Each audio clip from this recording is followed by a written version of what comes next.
Dan ketahuilah bahwasanya Allah Subhanahu wa taala mengampuni semua dosa, baik itu dosa kesyirikan, dosa membunuh, dosa zina, dosa riba, dosa kezaliman, dan dosa-dosa yang lain, baik itu dosa-dosa yang besar dan dosa-dosa yang kecil, semuanya.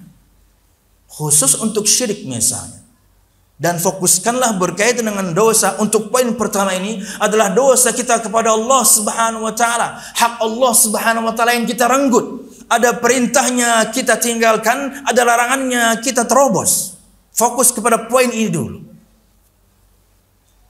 Sampai level syirik sekalipun, selama orang itu kemudian bertaubat sebelum dia meninggal, Allah Subhanahu wa taala Maha Pengampun. Jika ada yang mengatakan bukankah syirik adalah dosa yang tidak pernah akan diampuni? Betul, jika orang tersebut meninggal dalam keadaan masih berbuat syirik.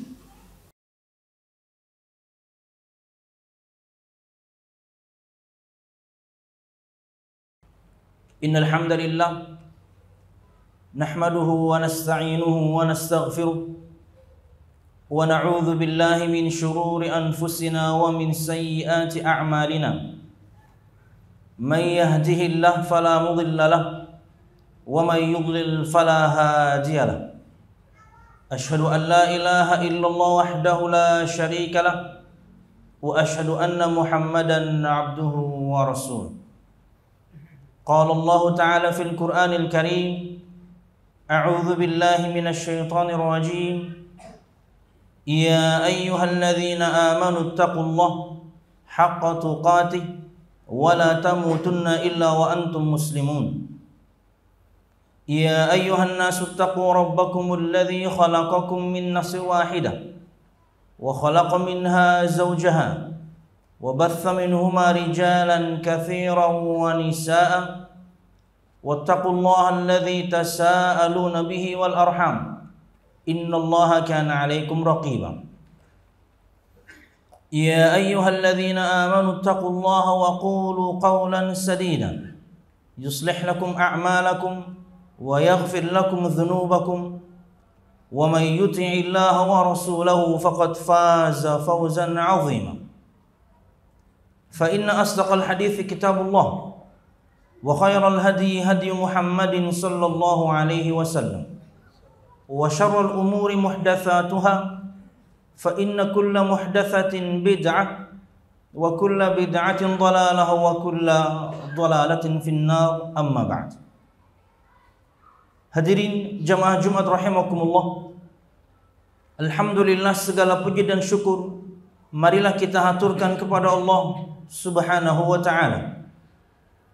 Kemudian salawat serta salam semoga selalu tercurah kepada junjungan besar Nabi kita Muhammad sallallahu alaihi wasallam, juga beserta para sahabatnya, keluarganya, dan segenap kaum muslimin yang selalu istiqamah berpegang teguh dengan Islam sampai hari kiamat kelak. Hadirin jamaah Jumat rahimakumullah, dalam surah Az-Zumar ayat 53 Allah Subhanahu wa taala berfirman, Qul ya ibadiyalladzina asrafu ala anfusihim la taqnatu min rahmatillah innallaha yaghfirudz dzunuba jami'a innahu huwal ghafurur rahim. Yang artinya adalah, katakanlah hai Muhammad, hai hamba-hambaku yang melampaui batas terhadap diri mereka sendiri, janganlah kamu berputus asa dari rahmat Allah Subhanahu wa taala. Sesungguhnya Allah Subhanahu wa taala mengampuni dosa-dosa semuanya. Sesungguhnya Dialah yang Maha Pengampun lagi Maha Penyayang. Jamaah Jumat rahimakumullah, berikut kita ingin sebutkan tafsir singkat untuk ayat ini dari Syekh Abdurrahman bin Nasir As-Sa'di rahimahullah taala, agar kita lebih bisa memahami makna ayat ini dan kemudian bisa mengamalkannya dalam kehidupan kita. Beliau rahimahullah ta'ala menyebutkan dalam tafsirnya, yukhbiru ta'ala ibadahu al-musrifina bi si'ati karamih wa yahuthuhum 'ala al-inabati qabla an la yumkinuhum dhalik. Allah Subhanahu wa taala mengkhabarkan kepada hamba-hambanya yang telah melampaui batas atas diri mereka sendiri dengan dosa-dosa. Allah mengkhabarkan akan luasnya ampunan Allah Subhanahu wa taala, akan luasnya kedermawanan Allah Subhanahu wa taala, akan maha pengampunnya Allah Subhanahu wa taala, dan menganjurkan kepada mereka agar bersegera kembali, yaitu bertaubat, sebelum tidak memungkinkan untuk mereka hal tersebut. Artinya sebelum kematian datang.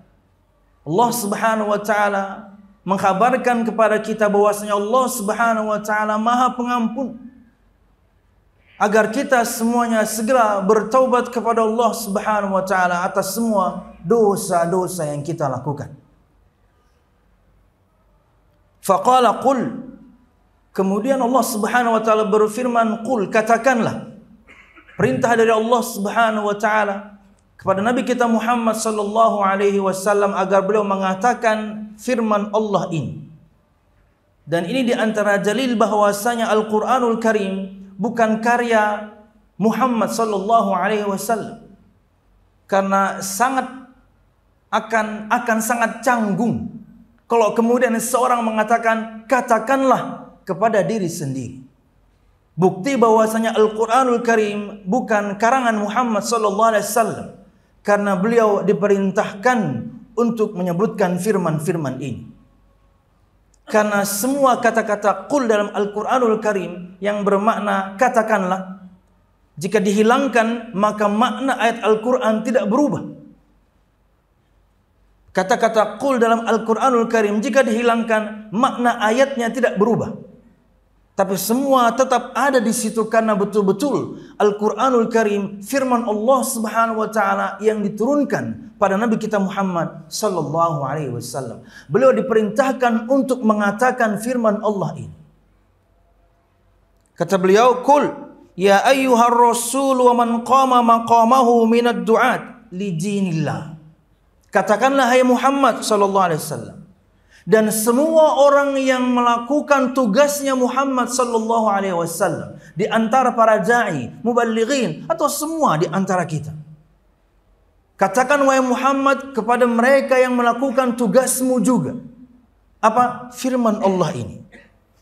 Mukhbiran li ibadihi an rabbihim. Khabarkan kepada mereka tentang satu firman Allah Subhanahu wa taala dari Tuhan mereka Allah Subhanahu wa taala. Ya ibadiyalladzina asrafu ala anfusihim. Hai hamba-hambaku yang telah melampaui batas atas diri mereka sendiri. Atas apa mereka telah melampaui batas? Bittiba'i ma tad'uuhum ilaihi anfusuhum minadh-dhunub, dengan mengikuti apa yang diseru oleh jiwa mereka dari dosa-dosa.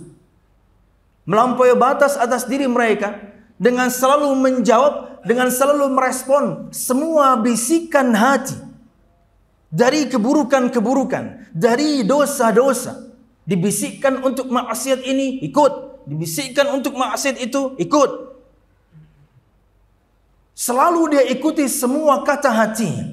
Selalu dia ikuti semua yang diinginkan yang buruk dari hatinya. Kemudian kata beliau, was-sa'yu fi maqasiti 'allamil ghuyub, dan selalu berusaha melakukan perbuatan-perbuatan yang membuat Allah Subhanahu wa taala murka, yang Maha mengetahui semua aib. Jadi katakanlah kepada orang-orang ini, hai Muhammad sallallahu alaihi wasallam, dan hai semua orang yang melakukan tugas Muhammad sallallahu alaihi wasallam untuk berdakwah. Khabarkan dari Tuhan kalian Allah Subhanahu wa taala. Wahai hamba-hambaku yang telah melampaui batas atas diri mereka sendiri dengan selalu mengikuti kata hati yang buruk-buruk. Semua maksiat dia respon, semua dosa dia lakukan hingga melampaui batas. La taqnatu min rahmatillah. Inilah berita dari Allah Subhanahu wa taala. Janganlah kalian berputus asa dari rahmat Allah Subhanahu wa taala. Karena terkadang ketika dosa sudah menggunung, ketika dosa luar biasa banyak, ketika masa lalu luar biasa kelam, seseorang mungkin berputus asa dari rahmat Allah Subhanahu wa taala.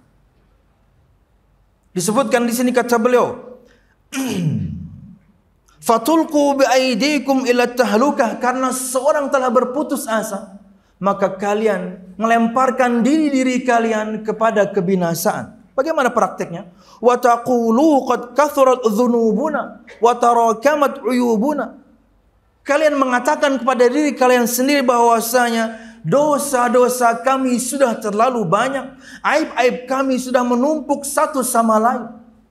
Keputusasaan. Rasanya sudah tidak mungkin diampuni Allah Subhanahu wa taala. Rasanya bahkan kurang pantas atau tidak pantas lagi kaki ini diinjakkan untuk masuk ke masjid. Tidak pantas lagi tubuh ini kemudian untuk dialirkan padanya air wudu. Kenapa? Karena kalian mengatakan kepada diri kalian sendiri perkataan ini. Dosa kami sudah terlalu banyak, aib kami sudah menumpuk satu sama lain. Masa lalu kami luar biasa kelam, semua dosa sudah kami lakukan. Masa iya Allah Subhanahu wa taala mengampuni dosa? Cukupkah kemudian kata hati dia seperti itu? Belum. Kata beliau, "Falaisa laha tariqun yuziluha wala sabilun yusrifuha." Kata beliau rahimahullah ta'ala, kemudian dia mengatakan, maka tidak ada jalan yang bisa menghilangkannya. Tidak ada cara yang bisa kemudian memalingkannya kepada kebenaran. Kenapa? Sudah menyimpang jauh. Dosa sudah terlalu banyak. Aib sudah terlalu banyak. Bahkan dosanya dan aibnya semua orang juga sudah tahu. Putus asa. Terkadang orang yang putus asa mengatakan perkara ini kepada dirinya sendiri. Hingga kemudian dia menjerumuskan dirinya kepada kebinasaan. Jamaah rahmakumullah. Kemudian kata beliau, fatabquna bisababi dzalika musirrina 'alal isyan. Hingga kemudian kalian tetap saja lanjut dengan dosa-dosa dan kemaksiatan kalian, karena kalian sendiri yang mengatakan pada diri kalian sendiri bahwasanya tidak mungkin ada jalan yang bisa memalingkan kami dari jalan yang sudah belok jauh ini. Tidak ada cara yang bisa memalingkan kami kepada jalan yang lurus lagi. Kalian yang mengatakan pada diri kalian sendiri. Jamaah rahimakumullah. Kemudian mutazawwidina ma yughdibu alaikumur rahman. Kalian menambahkan lagi kemaksiatan demi kemaksiatan yang membuat Allah Subhanahu wa taala murka. Karena sudah putus asa. Akhirnya lanjut bermaksiat kepada Allah, tetap bermaksiat kepada Allah, maksiat yang ada ditambah lagi dan lagi karena sudah putus asa. Akhirnya makin binasa. Kenapa? Karena mengikuti kata hati. Dan sangat mungkin selain kemudian mengikuti kata hati, kalau boleh ulun tambahkan, seseorang mendengarkan perkataan temannya yang buruk-buruk. Karena komunitasnya buruk, teman-temannya buruk, sangat mungkin perkataan-perkataan tadi muncul dari temannya. Ah, sudahlah. Dosa kamu ini sudah sangat banyak. Aib kamu ini bukan aib yang tertutupi lagi. Semua orang tahu aib kamu.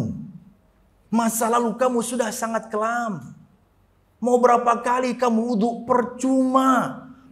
Kaki kamu tidak layak kamu injakan ke masjid. Sudahlah, lanjut aja. Terkadang bukan dari kata hati, tapi dari teman-teman yang buruk yang ada di sekitar dia yang mengatakan hal-hal ini hingga kemudian dia berputus asa dari rahmat Allah Subhanahu wa taala. Jamaah rahimakumullah, beliau melanjutkan. Kata beliau rahimahullah taala, "Walakin i'rifu rabbakum bi asma'ihi ad-dallah ala karamihi wa judihi wa'lamu annahu yaghfiru dzunuba jami'a." Jangan katakan kepada diri kalian perkataan-perkataan yang tadi. Jangan kalian dengarkan dari teman-teman kalian yang buruk perkataan-perkataan yang tadi. Hingga kemudian kalian lanjut dengan dosa-dosa kalian. Hingga kalian lanjut dengan melakukan dosa-dosa yang membuat Allah makin murka. Tapi kenali Tuhan kalian, kata beliau. I'rifu rabbakum. Kenali Tuhan kalian Allah Subhanahu wa taala. Dengan cara apa kita mengenali Allah Subhanahu wa taala? Bi asma'ihi jallah ala karamihi wa judih. Kenali nama-nama Allah Subhanahu wa taala yang menunjukkan akan kebaikannya, yang menunjukkan akan kedermawanannya. Wa'lamu annahu yaghfiru dzunuba jami'a, dan ketahuilah bahwasanya Allah Subhanahu wa taala mengampuni semua dosa. Ini yang harus dipahami oleh semua kita.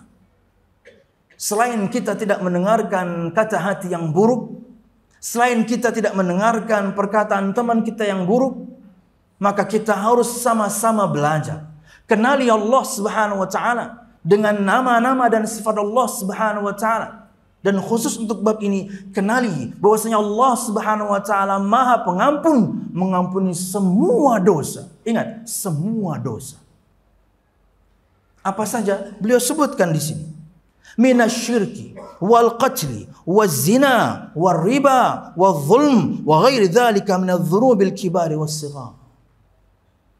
Dan ketahuilah bahwasanya Allah Subhanahu wa taala mengampuni semua dosa, baik itu dosa kesyirikan, dosa membunuh, dosa zina, dosa riba, dosa kezaliman, dan dosa-dosa yang lain, baik itu dosa-dosa yang besar dan dosa-dosa yang kecil, semuanya.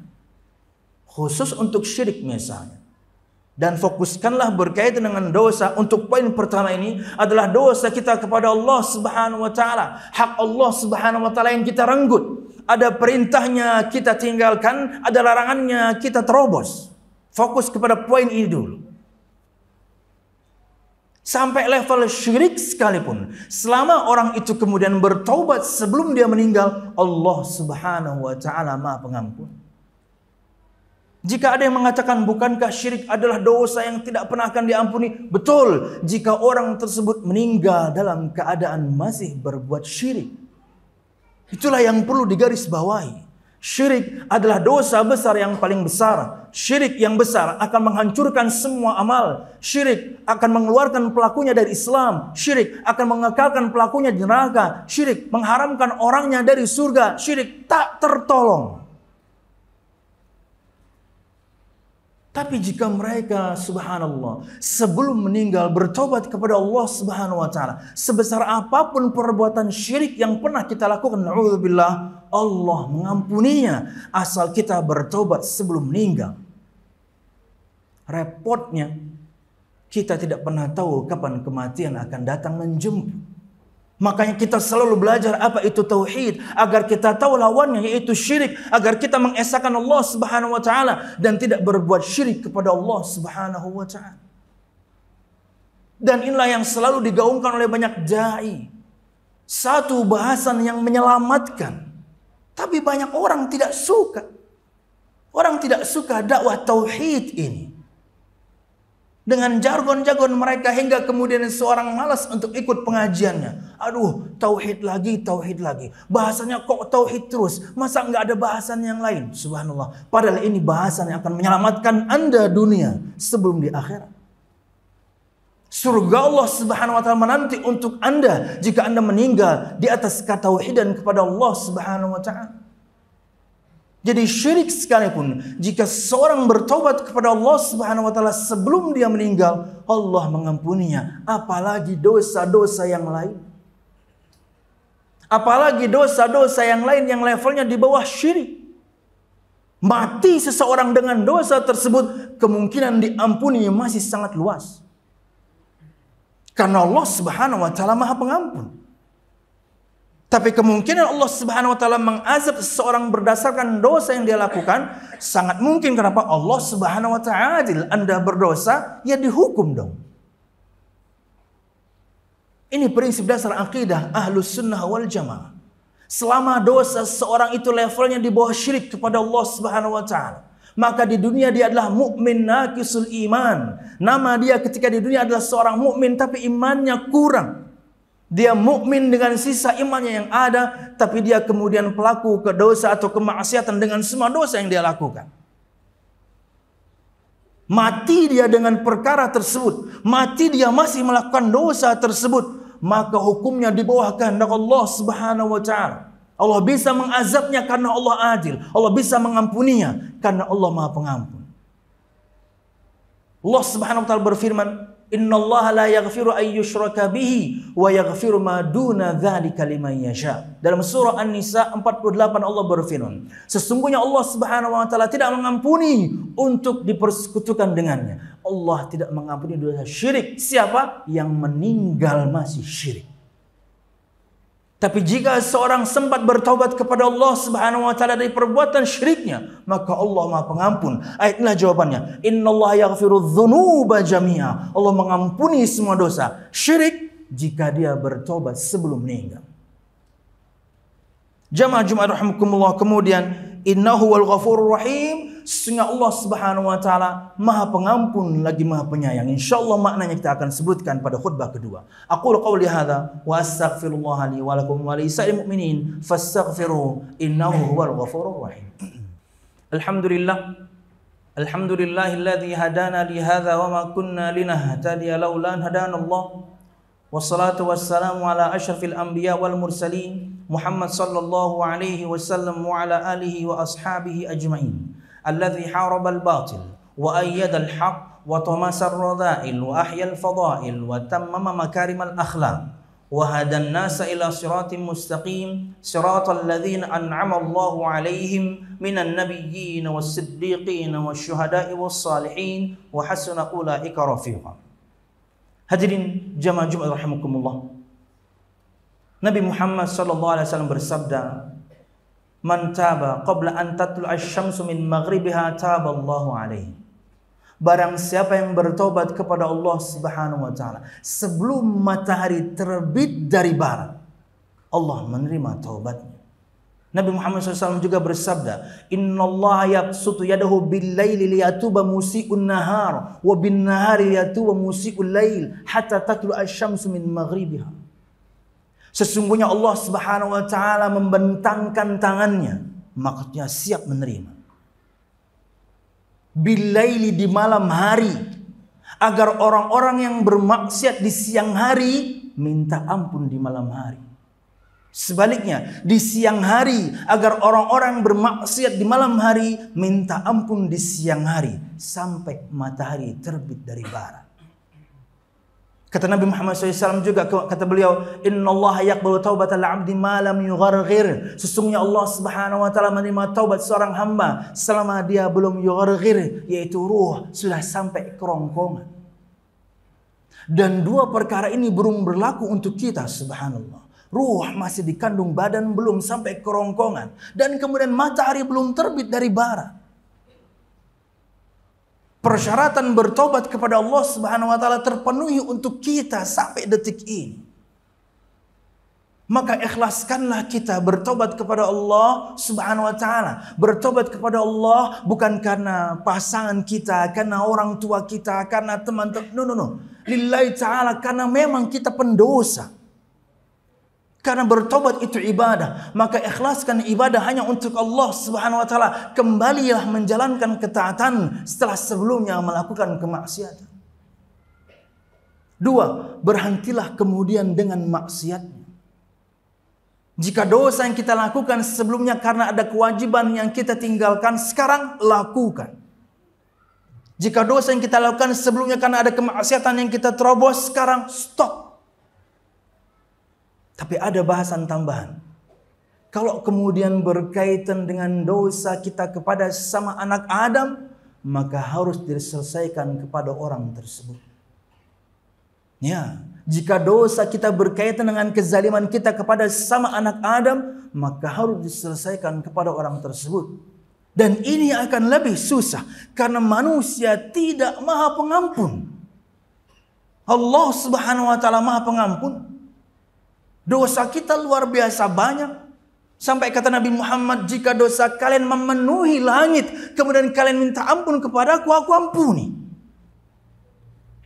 Kata Allah Subhanahu wa taala dalam hadits qudsi, jika kalian nanti mendatangiku di hari kiamat, membawa sepenuh, seberat, seisi, seluas bumi dosa. Luar biasa banyak. Tapi kalian menemui aku dalam keadaan tidak berbuat syirik kepadaku dengan sesuatu apapun, aku akan datang juga menghampiri kalian, membawa sepenuh, seberat, seisi, seluas bumi juga ampunanku. Allah Maha Pengampun. Tapi bukan orang yang kita zalimi.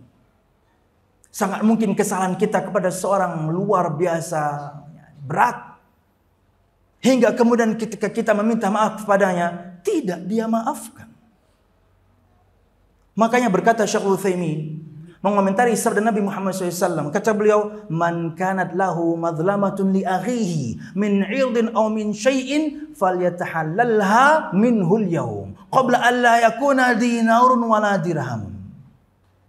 Barang siapa memiliki satu kezaliman kepada saudaranya, entah itu berkaitan dengan kehormatan, Anda menghancurkan kehormatannya dengan ghibah, Anda menghancurkan kehormatannya dengan fitnah, Anda menghancurkan kehormatannya dengan kedustaan, apapun.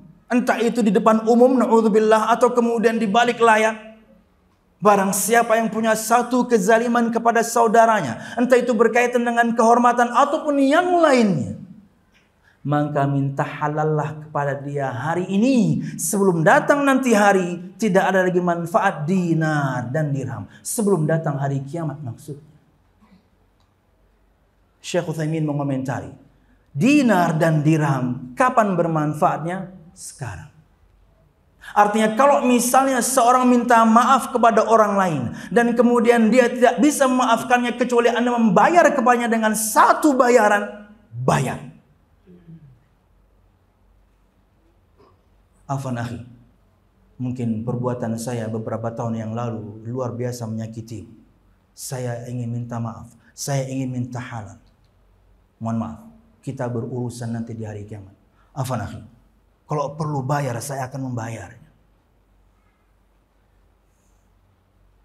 1 miliar saya siap membayarnya. Ya, karena harta itu bermanfaatnya sekarang. Makna terbalik dari sabda Nabi Muhammad SAW, sebelum datang nanti hari tidak ada lagi manfaat dinar dan juga dirham. Sekarang dinar dan dirham, rupiah maksudnya, bermanfaat. Kalau kemudian dengan membayarnya, dia kemudian mengeluarkan kata kamu saya maafkan, bayar. Yang repot adalah dia menyebutkan angka yang sangat tinggi, tapi bayar. Saya tidak bisa bayar langsung. Kalau angkanya seperti itu, bolehkah saya mencicilnya? Boleh. Selama kita mendapat kata maaf itu. Karena nanti di hari kiamat, na'udzubillah, jamaah sekalian rahimakumullah, sangat mungkin kita atau sebagian di antara kita umurnya panjang. Keluar dari standar umur umat Nabi Muhammad SAW 60-70. Dia umurnya 80, 90, 100. Dan selama itu dia menjadi hamba Allah yang taat.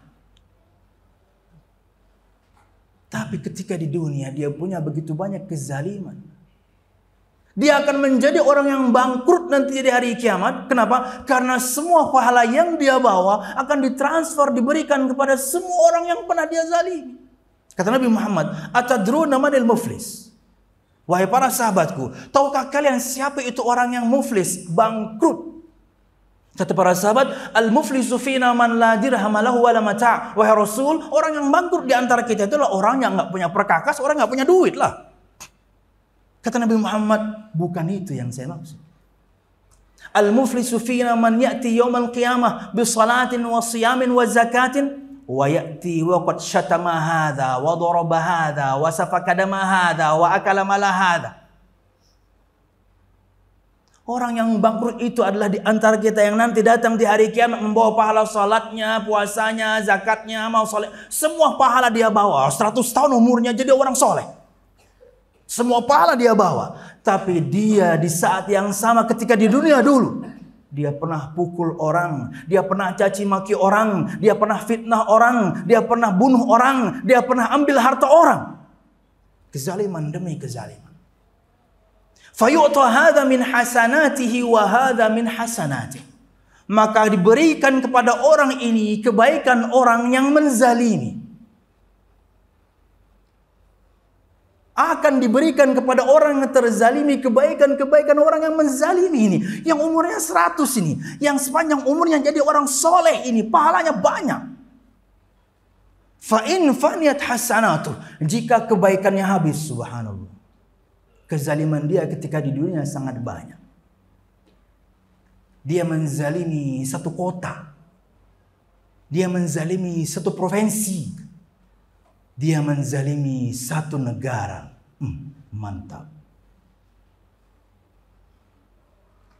Satu orang saja mungkin bikin kita bangkrut. Bagaimana kemudian kalau kezaliman itu Anda lakukan kepada banyak orang? Akhirnya kebaikan dia habis. Apa kemudian yang bisa dibayarkan? Kemudian keburukan mereka diberikan kepadanya. Keburukan-keburukan orang-orang yang dia zalimi akan ditransfer ke dia. Fa in faniyat hasanatuh qabla an yuqda ma alaihi turihat min khatayahum faturiha finnar. Jika kebaikan dia sudah habis sedangkan yang harus dia bayar masih banyak, maka keburukan-keburukan orang-orang yang dizalimi ini akan diberikan kepada dia dan akhirnya dia dicemplungkan, dimasukkan ke neraka Allah Subhanahu wa taala, bangkrut. Ini persyaratan taubat yang kedua.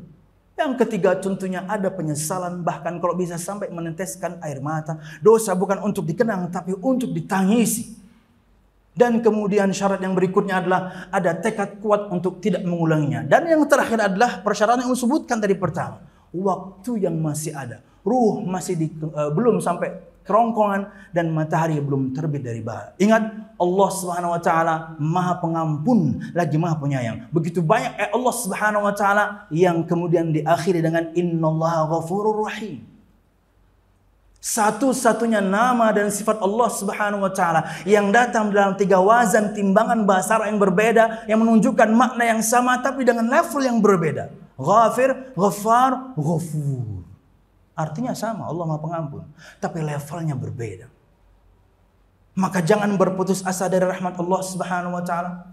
Bersegeralah bertaubat kepada Allah Subhanahu wa taala akan semua dosa yang pernah kita lakukan karena Allah Maha mengampuni semua dosa. Tapi ingat, jika dosa itu berkaitan dengan kezaliman kita kepada seorang hamba, selesaikan kepadanya sekarang sebelum dia yang Allah cabut nyawanya atau Allah mencabut nyawa kita hingga kesempatan itu tertutup. Kalau memang harus membayar dengan uang agar kemudian dia mau maafkan yang pernah kita lakukan padanya, bayarlah. Karena uang itu bermanfaat sekarang, tidak berlaku nanti di hari kiamat. Jangan sampai kemudian kita menjadi na'udzubillah orang yang merugi, bangkrut, pailit di hari kiamat. Kita membawa pahala begitu banyak, tak taunya kita berikan kepada orang-orang yang kita zalimi. Na'udzubillah. Wallahu a'lam bishawab. Ini yang bisa saya sampaikan jemaah, mudah-mudahan bermanfaat. Salah dan khilaf, mohon maaf. Semoga Allah Subhanahu wa taala berikan kita kesempatan untuk bertobat kepada Allah Subhanahu wa taala atas semua dosa-dosa yang kita lakukan. Amin ya rabbal alamin. Dan semoga Allah Subhanahu wa taala mengampuni dosa-dosa kita, besarnya, kecilnya, semuanya. Amin ya rabbal alamin. Dan semoga Allah Subhanahu wa taala lunakkan hati orang-orang yang kita telah bersalah kepadanya agar dia memaafkan kesalahan yang pernah kita lakukan. Amin ya rabbal alamin. Allahumma qsim lana min khasyatika ma tahulu bihi bainana wa baina ma'siyatik ومن طاعتك ما تبلغنا به جنتك ومن اليقين ما تهون به علينا مصائب الدنيا ومتعنا الله بأسماعنا وأبصارنا وقواتنا أبدا ما أحييتنا واجعله الوارث منا واجعل ثأرنا على من ظلمنا يا أرحم الراحمين ربنا هب لنا من أزواجنا وذرياتنا قرة أعين واجعلنا للمتقين إماما ربنا لا تزغ قلوبنا بعد إذ هديتنا وهب لنا من لدنك رحمة إنك أنت الوهاب اللهم إنا نسألك حسن الخاتمة ونعوذ بك من سوء الخاتمة يا أرحم الراحمين اللهم إنا نسألك الجنة وما قرب إليها من قول أو عمل ونعوذ بك من النار وما قرب إليها من قول أو عمل ربنا آتنا في الدنيا حسنة وفي الآخرة حسنة وقنا عذاب النار سبحان ربك رب العزة عما يصفون والسلام على المرسلين والحمد لله رب العالمين.